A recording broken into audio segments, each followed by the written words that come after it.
খুবই গুরুত্বপূর্ণ বিষয়।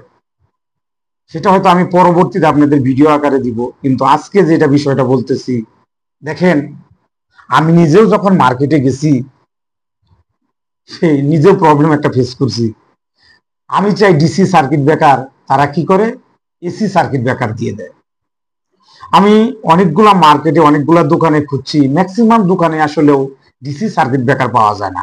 বিশেষ করে সোলার সিস্টেমের জন্য, সোলারটা যেহেতু ডিসি সিস্টেম, ডিসি মোডে ডিসিতে কাজ করে, এই কারণে সোলার সিস্টেমের জন্য বা ব্যাটারির জন্য ডিসি সার্কিট ব্রেকার ব্যবহার করাটাই সবচেয়ে ভালো।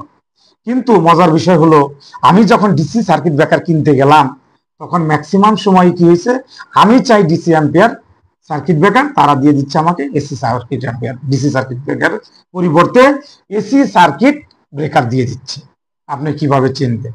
ম্যাক্সিমাম সময় ম্যাক্সিমাম লোকে আমরা কি হই, প্রতারিত হই, যে চাইলাম ডিসি সার্কিট ব্রেকার, তারা দিল কি এসি সার্কিট ব্রেকার। দেখেন এখানে একটু দেখেন, যে সার্কিট ব্রেকারের মধ্যে এই চিহ্ন থাকবে এটা হলো এসি সার্কিট ব্রেকার, আর যে সার্কিট ব্রেকারের সাথে এরকম চিহ্ন থাকবে সেটা হলো ডিসি সার্কিট ব্রেকার। দেখেন আজকের এই ভিডিও থেকে আশা করি আপনারা এই বিষয়টা ক্লিয়ার হইলেন যে ডিসি সার্কিট ব্রেকার কিনতে গেলে আপনাকে আসলে জানতে হবে যে সার্কিট ব্রেকারের মধ্যে কি লেখা থাকে।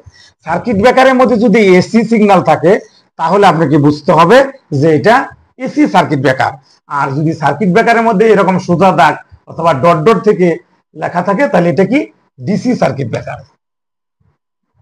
দেখুন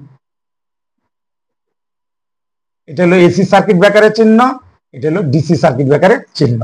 আশা করি আজকের এই ভিডিও থেকে আপনারা যখন এসি এবং ডিসি সার্কিট ব্রেকার কিনতে যাবেন, আশা করি আজকের এই ভিডিও থেকে আপনারা উপকৃত হবেন এবং সঠিক জিনিসটা কিনতে পারবেন।